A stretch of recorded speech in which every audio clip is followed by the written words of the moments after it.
अनजाने में किए हुए पापों का प्रायश्चित कैसे हो? बहुत सुंदर प्रश्न है। यदि हमसे अनजाने में कोई पाप हो जाए तो क्या उस पाप से मुक्ति का कोई उपाय है?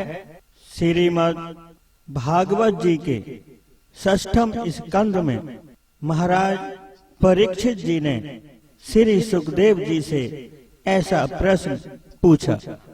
बोले, भगवान, आपने 5म स्कंद में जो नरकों का वर्णन किया उसको सुनकर तो गुरुवर रोंगटे खड़े हो जाते हैं। प्रभुवर, मैं आपसे ये पूछ रहा हूँ कि यदि कुछ पाप हमसे अनजाने में हो जाते हैं, जैसे चींटी मर गई, हम लोग श्वास लेते हैं तो कितने जीव श्वासों के माध्यम से मर जाते हैं। भोजन बनाते समय लकड़ी जलाते हैं, उस लकड़ी में भी कितने जीव मर जाते हैं। और ऐसे कई पाप हैं जो अनजाने में हो जाते हैं। तो उस पाप से मुक्ति का क्या उपाय है भगवान? आचार्य सुखदेव जी ने कहा, राजन, ऐसे पाप से मुक्ति के लिए प्रतिदिन 5 प्रकार के यज्ञ अवश्य करने चाहिए। महाराज परीक्षित जी ने कहा, भगवान, एक यज्ञ यदि कभी करना पड़ता है तो सोचना पड़ता है। आप 5 यज्ञ रोज करने को कह रहे हो। यहाँ पर आचार्य सुखदेव जी हम सभी मानव के कल्याणार्थ कितनी सुंदर बात बता रहे हैं। बोले, राजन, पहला यज्ञ है, जब घर में रोटी बने तो पहली रोटी गौ ग्रास के लिए निकाल देना चाहिए। दूसरा यज्ञ है राजन, चींटी को 5 ग्राम आटा रोज वृक्षों की जड़ों के पास डालना चाहिए। तीसरा यज्ञ है राजन, पक्षियों को अन्न रोज डालना चाहिए।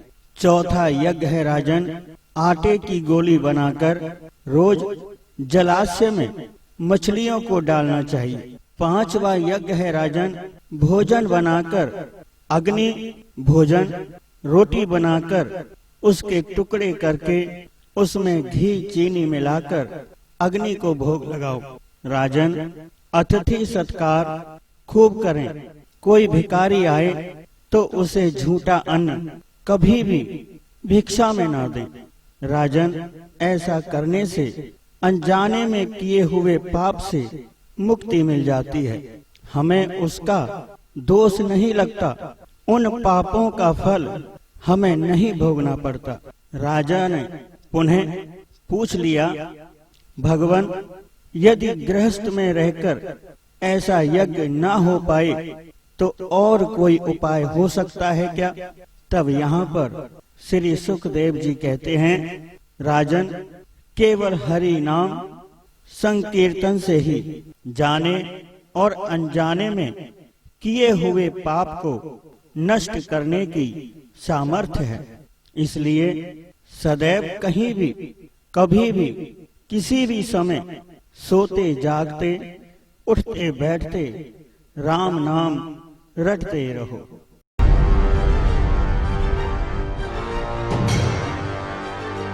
जय श्री राम। पंडित लेखराज जी की मधुर वाणी में और भी प्रेरणादायक प्रवचन श्रवण करने हेतु हमारे चैनल को सब्सक्राइब जरूर करें।